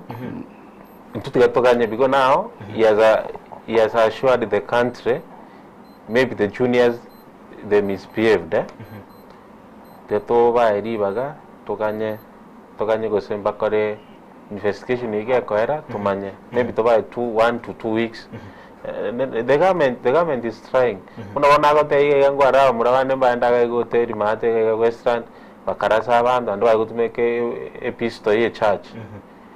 Ya Kenya bro jo kokora bagenderete go no ni chibunduki chirote baba bwate gari chinene yen Kenya bwana abantu mbu maiden che bakomenya asini ngoro chana oringa twabira hitio ko rawon no our security is working. Our security is working. Really working? Yes, it's working. 24 hours. Aya tutarachi gukora tendo mutumo kumusimo temekana ese teke ya mayoka engineer James egento kina ukuboli kai igoro y'abantu bari barakanite garia na nene buna bakuruta amasasi igoro ine babegete chikwende mask babwate chibunduki nende koibure ngango bare investigated. Do you think investigation chinguje chire chaba true na anene kwa buna kurumega chiri cha mega bari batagiti ososi bakiombo bad nothing is going on? No, the problem sorry. Yeah. It's okay. You know a problem with Kenya is over media. You know, media get komorekera when the things is happening. But when there is a process, but they were arrested. Those who attacked Ososi were arrested. Those who did Keumbu, we have suspects who are arrested. So the arrests are going on. The investigations are going on. The police officer who shot at Rex Masai and killed Rex Masai is in the courts facing the process. You see, the process cannot be because you have killed, you get killed. The justice system is in such a way that you will be arrested, presented to court, the case is argued.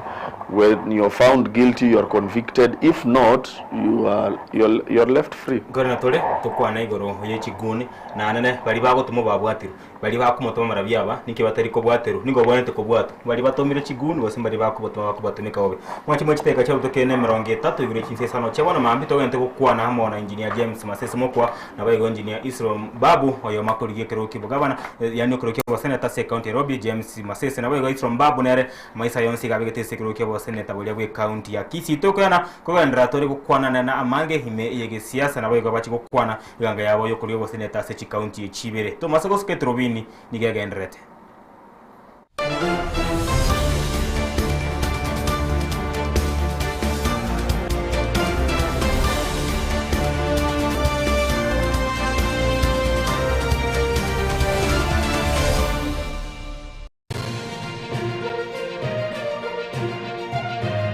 Eye Ensoko TV Oboroso bumugusi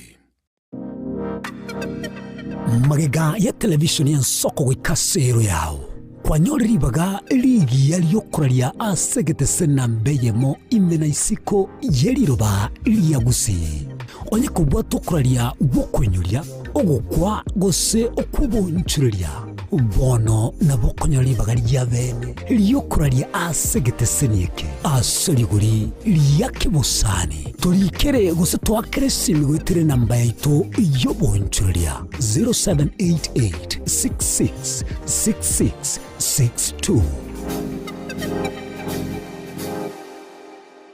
ine asama kia ya mbireo seino mbireo asama tuko amaega obugima nigo bwale gosirwa n'obolemi likomera liburuga lisamura byonsi asekerenga yokobeka ase ekiage ekemo ningi keire libaga likiage asinka yomugusi nobonchereria noborokia nobonyanyimbo gose nobwagachi somorobelio wikiage kyomugusi nobe gukumirana na inche Frida Kerbo kera litkoria ijuma chinsa ibere chamugoroba astogo sanga nomugusi kurwa chingongo eliokumanya naki bakonyolera engere yabo ya kera litko omocha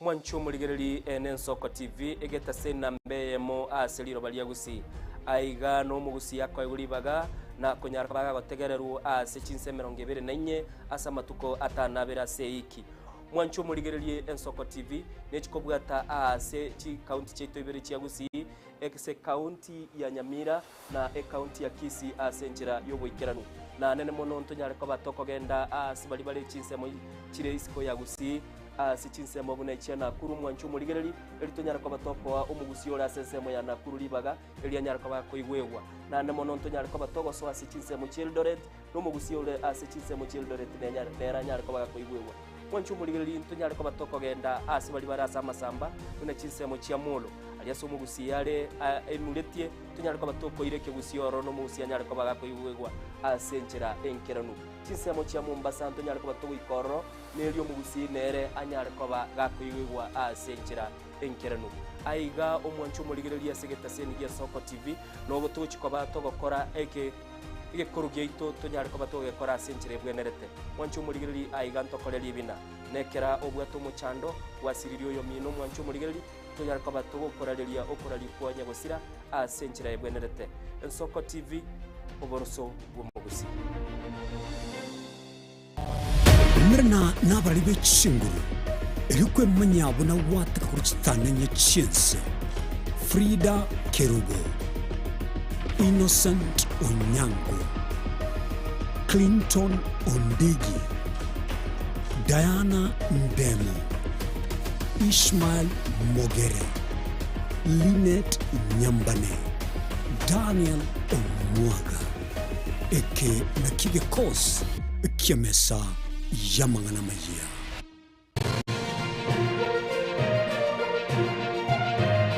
Eye ni Ensoko TV, oboroso bw'umugusi.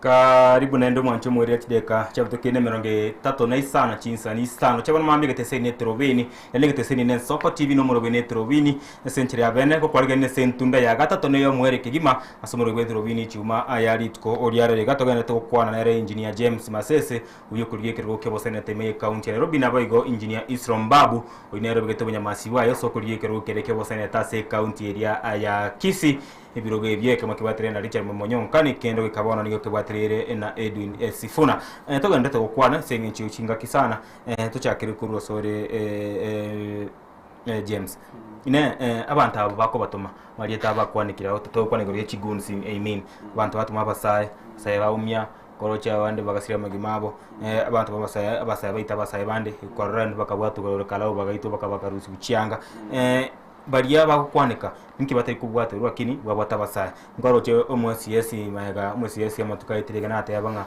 abantu batangani kubwata mbali abasaya bali bagutumikwa nki abantu batangani kubwatwa abatabe abarayi bali bako batuma kiagera kerote tego itegento tego tuko na chakurugoro kerego na chomotegoro nendo goseboka ko na chakuru emeri why nki abas nende bakwanikire abandi abari me siasa abandi nabarayi nki batenki batayikoro bitambukira. You see, the problem is that the court of public opinion, the way the court of public opinion works is not the same way the judiciary works or the courts work. Because with the courts, now that you know that is criminal, it has to be proven beyond reasonable doubt. And beyond reasonable doubt cannot be hearsay.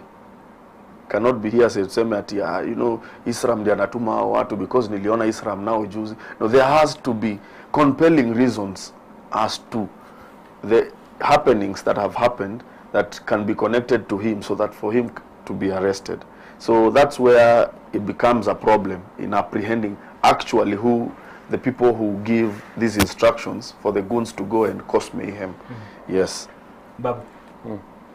Igoro yabantu bali bako batamanki batekuru gitambokero mwabwata bali batumiruboka manyete buno murayata bire system yeto ya judiciary I work with evidence teriko work because gachagwa tebire abantu ugosepapo wino tebire twabeta attack Kisumu because Raymond Omoro na RPS ya internal security teriko work boigo igoko iruko nande nana ko abantu abako bwato banda badana kuma itintu muntu ko regasire Raymond Omoro unango bwatiro izo nedi politicians wako tubeke ndada yo muntu na twabeta attack Kisumu then el person who have that mass of resources Raymond Omoro na ro to attack to the best of my ability Raymond Omoro is actually, what I can say without fear or doubt, is rehabilitating those boys that have been misused and abused by politicians across the divide to cause mayhem. So this throwing in of Raymond Omolo's name is just looking for somewhere to put blame on, but yes, but I don't think the PS is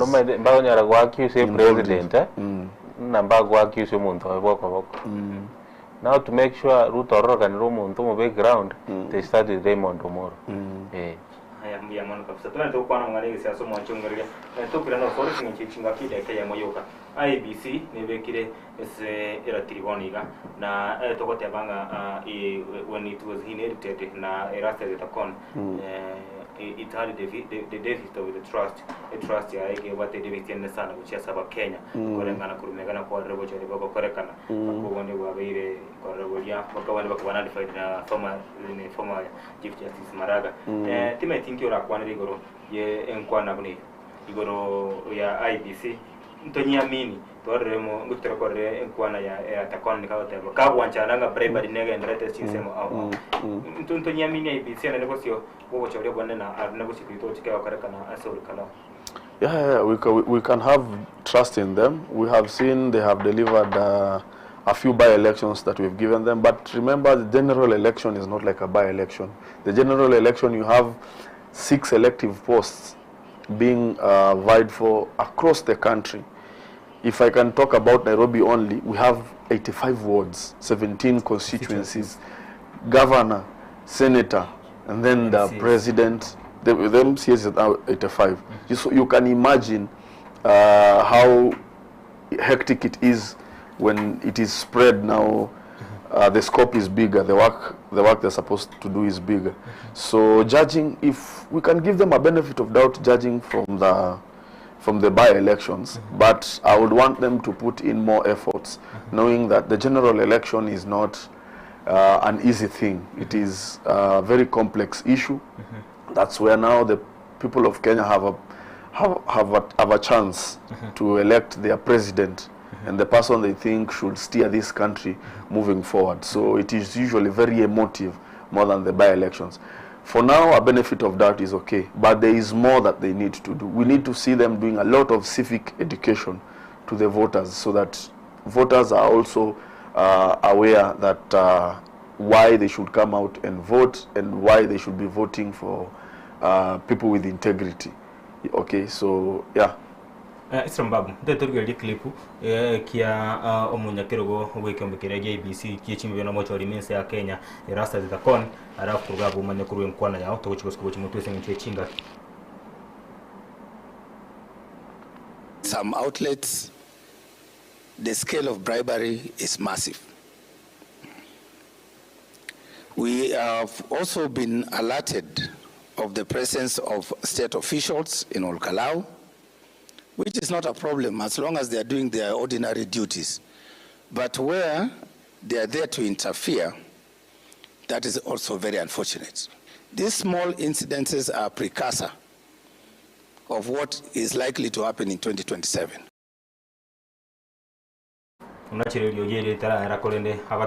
Such instances repercussions of 2027 ngorera kanare gwanchana igoro ya 2027 tebicho kabaraisi na aboigo ngorera kanare kago kwana keracha kerenga nara wa ye bravery iyo gendrete mayor kalau ngancha nacha netina the state officials are involved sana korende state officials hakwana CCS lichari ngali awata wentego so na siasa keraote magwancha ne bintu nebi ibya bravery bigo korekana maiso malole ase chikosile chita ne kerate iringa bichikorekana 2027 go chere ko bakon Isram babu nki watego soma ndi abantu aba babakani bateye kurwa chi bribes ane balia batawentego siasa abuna chi CSS.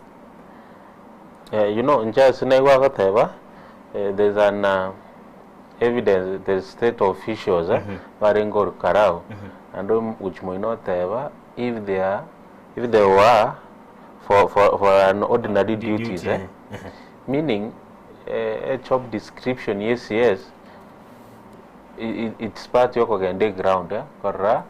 The ground as a ministry, an APS, as a department, an ACS, and a ministry. Totaba mangana yoko beke estima, togoka ni opio andaita ando rekarao, kore estimega and the go beko. That's the project, that's the under the job description, ye docket, that's not okay ground. The only, and again, from the people were against the government, but the Tebeti, Karau, it was acting as a litmus paper from their side. Unabako win, Bago to an issue na IBC. Bako rules, they have some questions. Now it is good in Bawin it. The IBC Rivaga. Bakoregasi uneta keire. I know 2027 IBC go koregasi ngia. Most of us go win itore biroge. Memono kabisa sengi chinga ki toche so engineer tukona ne meyo county ya Nairobi ane keroregete kwigekero ke senator next ngocha libogo cha bo mwako gocha chigwadi 85 na each constituency 17 with more than 2.4 million voters. Kike yoro chiko chikabakara bali bagotegarete inde banyare kuba convincinga much kunyara baba site gasi obuya much kunyara kwene kinga ebintu nkurubire se county na nuchwe kwene kinga bokurumi mboya se county na county no bya beka kumuriko na no kwanda mugana y'ikiciro na nikiura chikokora in terms of oversight kwene kinga abonchiri yambali kunyara chishide chekenga kibunemerero. Okay, for the people of Nairobi, what I want to assure them that I want to do is child care. Child care is to deal with daycares in informal settlements and in our vocational training schools. The Children's Act 2020 is very elaborate, but now you see the first 1,000 days of the child are usually very neglected now that the government has no policy on childcare. So mine is to bring a legislation in the Senate to ensure that it is mandatory that the government takes up the cost of childcare, so that we can be able to bring up a society and children who can be able to solve problems in the future. So I want them to give me their votes, because I have something that I'm going to do for them, which mostly is to do with childcare. Youth empowerment. If you notice, the county government of Nairobi, it loses a lot of money, and where the corruption is in garbage and paying wakilis. So mine is on garbage. Very many youths down there in the informal settlements are involved in garbage collection, but they do not benefit with the monies that come from the county government, paying service providers who take this garbage to the dump site. So I would want to engage the governor to ensure that the youth groups that are doing garbage down there are recognized and are also paid equally as he pays the other service providers, so that we don't get garbage now being dumped in our rivers but being taken to Dandora, because now the youths know they're going to be paid by the county government for the good job that they are doing, because actually they're the ones who do these jobs when you come to the informal settlements.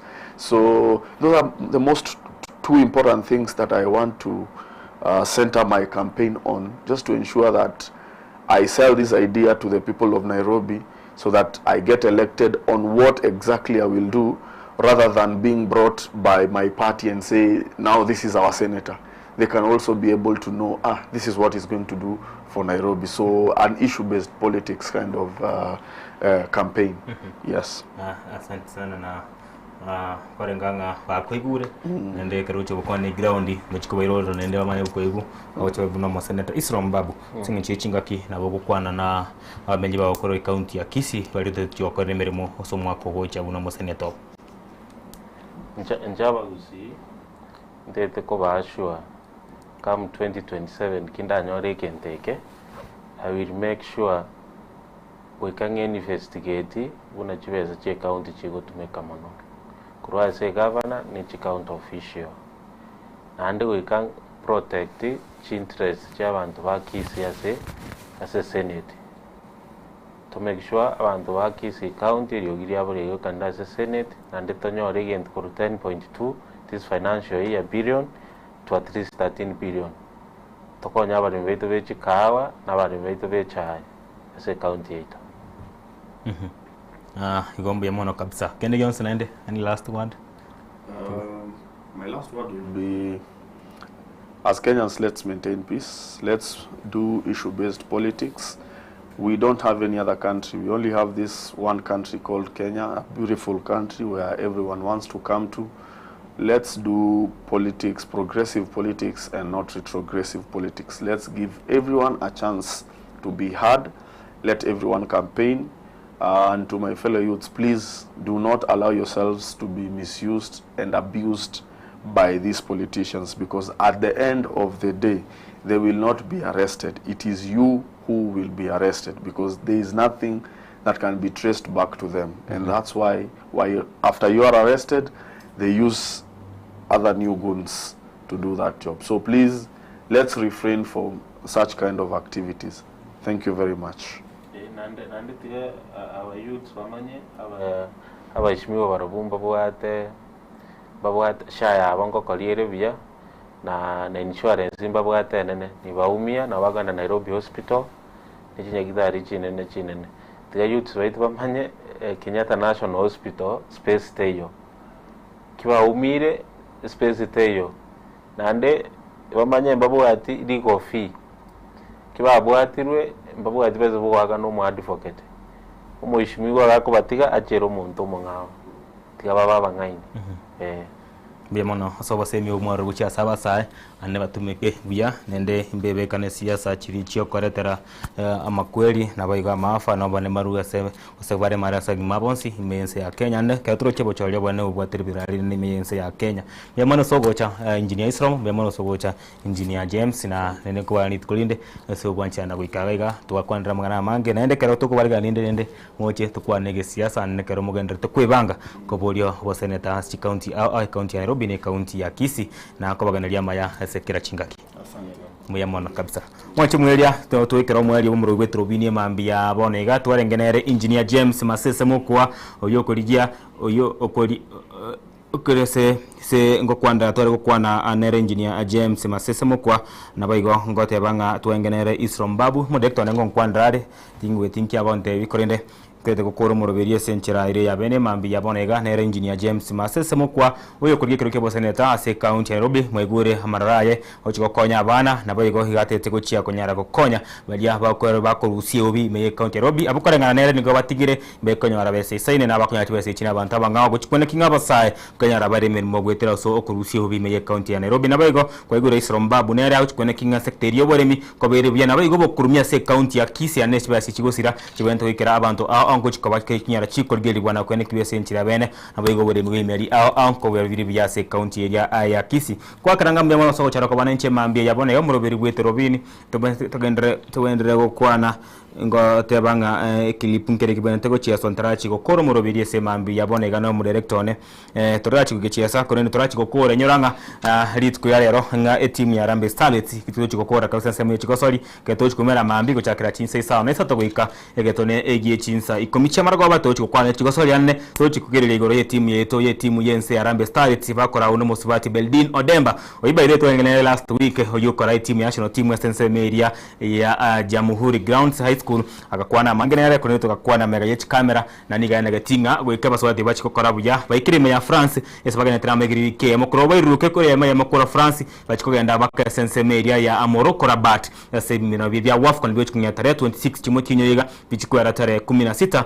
chimoti nyogo cha ime ya Rabat na kurugabu tochikonyanga ngo tochikobaganire gosembanya warobo bikorende nigo bare se group enkongu abanyeji Morocco Senegal amona Algeria igwanega kwane kibunga oyore omokonyi umaregwe kama kere gya DCB Dr. Fred Okengo Matianyi ngo kwanare senche ya bene tabu taregeri chinkwana chiae anekera ndrete kora oyo ose gorenganga di oyo koriye kero keria kiwara ibwense wetera ase kyama keria gya Jubilee kyama kyaye oyo kabere mura ibwense Uhuru Muigai Kenyatta oyo re Dr. Fred Okengo Matianyi na oyo kabere mwaziri worendi bwaime ngo kwanare anene kera harengete koriye ibwense wetera ase kyama keria gya Jubilee kyama kyaye omurai goso oyo kabere mura ibwense Uhuru Muigai Kenyatta to arange nkwane yaye Dr. Fred Okengo Matianyi agere pareye abantu bakurunonye Tanzania obagotenaiga bagurindagere bamanya kogera ngakite iyo yobogima bwaito buna bagusi twana komanyanga chisegi korwanukire keumbu igaiga twana ko wanache keumbu abantu baminto banyari bari ronda gitemba te montegere nyari bari yeyega yagambeirwe abarayi bagusi abanene bakumete history engima onzipi yobakinwe tabane nyari bariga konwo mwaka James Nyamweya omwaka Andrew Manga omwaka Minto Simeon Nyachaurarire omwaka Professor Ngei nabagaka abonzi bagambirega omwaka Machogo abonzi bina abantu bariwetega nyari bari titwana gotwara obokaya yubo n'abantu baje kwa magena keumbu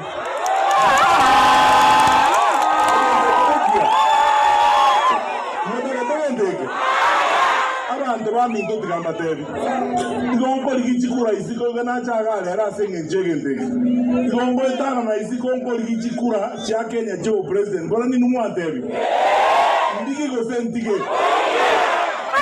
ko ligibo tara ko chikera sengo genda igombo tagete ngende mwaka abantu amaginaga igogenda buruya abantu baso basibura bana kamagina abantu baminto tigamba tebi abaguzi ngo basiare kanete kenye uno mwaka nyajare otunyulia koruwetu apaka kihanja apaka mpeketoni paka kirase tego toka ngani itwe tutake tukakole bintu iga bigo chikosereria abantu baite dieta bitagwenerete naende siasa ituko ndiyo siasa gusiga yana kogera tochigo itera amanyinga kana abantu togoita na mota ya penye ngecheka buri apa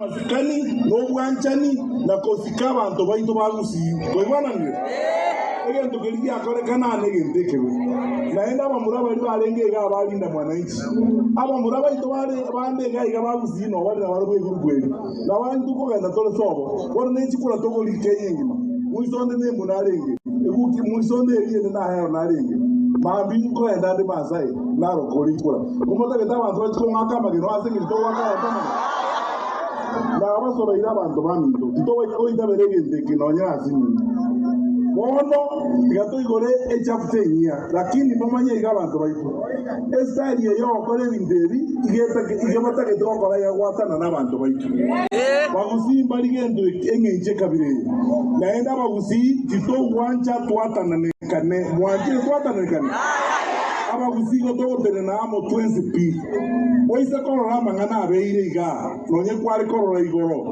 koru olikarau ese ya ngire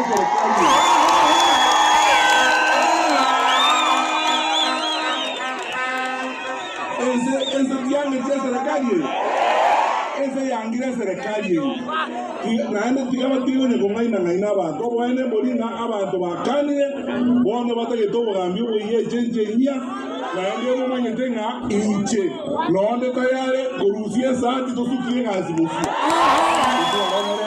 lero iga unatokoruga iga kogenda vile tunatoka hapa leo kwenda kushika yule kijana ambaye alikufa kwa sababu ya hii maneno. Iwe leo ndio siku ya mwisho ya kuongea mambo ya goons na mambo ya violence hapa sisi. Hatuna shida na mtu yeyote, viongozi wetu waelewe wote.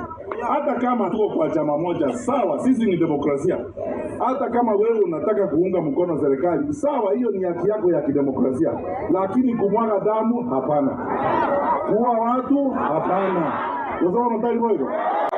Kupeleka mishale kwa mazishi ya watu, hapana. Kubolie mbekyo, kubolie makombe, ese bile n'abantu bakule na nota y'ujoita abantu. Obona bwo bagamba.